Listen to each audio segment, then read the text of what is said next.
شروع اللہ کا نام لے کر جو بڑا مہربان نہایت رحم والا ہے۔ اے پیغمبر صلی اللہ علیہ وآلہ وسلم،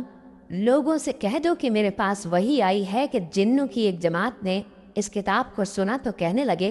کہ ہم نے ایک عجیب قرآن سنا جو بھلائی کا راستہ بتاتا ہے، سو ہم اس پر ایمان لے آئے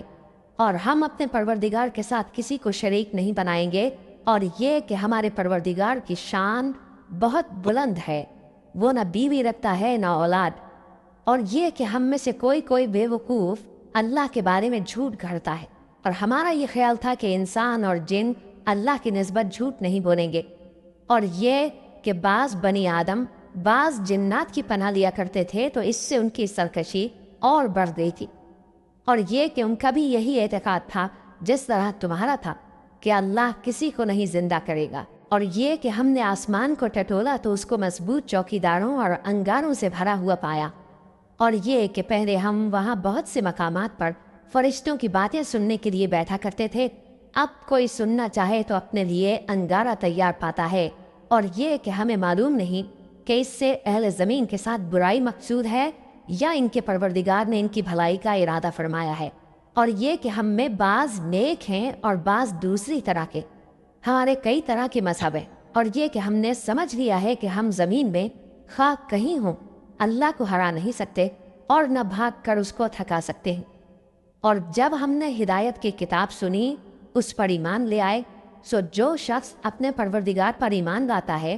تو اس کو نہ نقصان کا خوف ہے نہ کسی طرح کے ظلم کا، اور یہ کہ ہم میں بعض فرما بردار ہیں اور بعض نافرمان ہیں،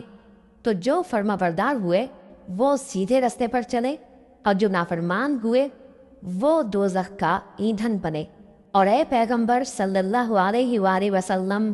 یہ بھی ان سے کہہ دو کہ اگر یہ لوگ سیدھے رستے پر رہتے تو ہم ان کے پینے کو بہت سا پانی دیتے تاکہ اس سے ان کی آزمائش کریں،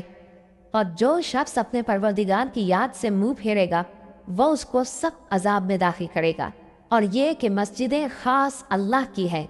تو اللہ کے ساتھ کسی اور کی عبادت نہ کرو، اور جب اللہ کے بندے یعنی یہ پیغمبر صلی اللہ علیہ وآلہ وسلم اس کی عبادت کو کھڑے ہوئے تو کافر ان کے گرد ہجوم کر لینے کو تھے۔ اے نبی صلی اللہ علیہ وآلہ وسلم، کہہ دو کہ میں تو اپنے پروردگار ہی کی عبادت کرتا ہوں اور کسی کو اس کا شریک نہیں بناتا، یہ بھی کہہ دو کہ میں تمہارے لیے نہ کسی نقصان کا اور نہ نفع کا کچھ اختیار رکھتا ہوں، یہ بھی کہہ دو کہ اللہ کے عذاب سے مجھے کوئی پناہ نہیں دے سکتا اور میں اس کے سوا کوئی جائے پناہ نہیں پاؤں گا، ہاں اللہ کی طرف سے احکام کا اور اس کے پیغاموں کا پہنچا دینا ہی میرے ذمہ ہے،